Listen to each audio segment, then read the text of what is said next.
Pull it. That's all I have.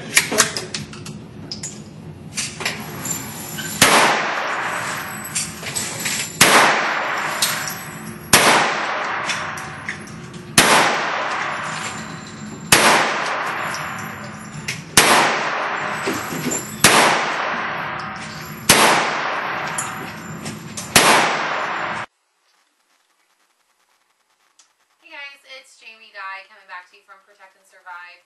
I'm just going to talk to you a little bit about my experience actually getting to shoot the ISSC M22. We talked in the last video a little bit about some of the likes and dislikes, a basic review of the gun. Before I move any further, just remember your safety rules, obviously your basics. Make sure your gun's unloaded when you're working with it. Make sure it's always pointed in a safe direction. Make sure you know your target and what's beyond, the basics there.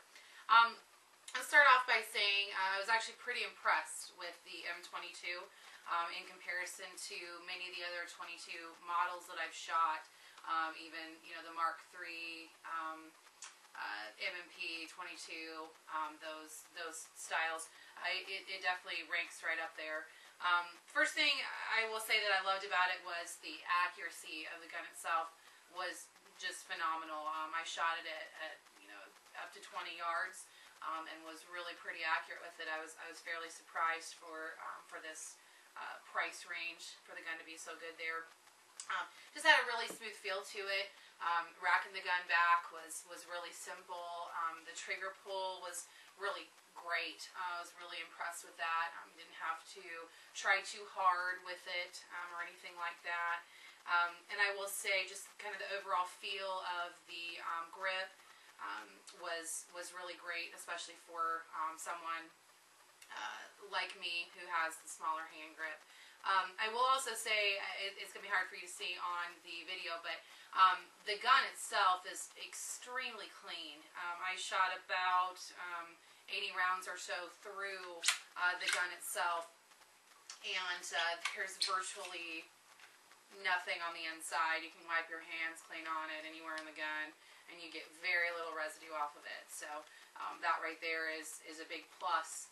Most 22s are practically filthy by the time you're finished. So for a brand new gun, I did a pretty good job on staying clean. So I'll go ahead and leave that apart. Obviously, like I said last time, super easy to take apart. You saw how fast I did it to be able to clean it. Not a lot to have to worry about really even cleaning on the interior. So definitely have some things that weren't so positive about it though. The magazine, number one, was the hugest issue that I had with it. It is a very cheap magazine, probably one of the ones that are the biggest pain to load up. And I did have some difficulty getting the magazine to keep my actual bullets in the correct position. I had to pull the lever down a couple of times to get them to line up like they were supposed to. Plus, it only holds 10 rounds. That's pretty, standard, but it is kind of a pain. So I would suggest looking into maybe an aftermarket magazine, or at least getting several of them loaded so you don't have to reload it every time. One other thing that I found that was kind of an issue with the gun was jamming. It did have some issues with jamming from time to time. More failure to feed, failure to eject. It did take some time in between shots to have to clean the bullets out. It's not a huge deal. I think the biggest problem is the ammunition. I think it's extremely picky on ammunition, and I was using, just your basic cheap target ammunition, like for instance the Winchester Super X, the hollow points, the high velocity, the Federal, the big 550 round boxes of long rifle. So nothing, super expensive. Overall, though, it was only jamming about every, I would say, 6-7 shots, which wasn't too bad. I would say overall, like I said, I'm really impressed with the gun. I definitely would recommend it to anybody just wanting something super cheap at that $330 price tag. You really can't beat that. And definitely for beginning shooters, I think it's a really nice, light, smooth gun for them to learn on.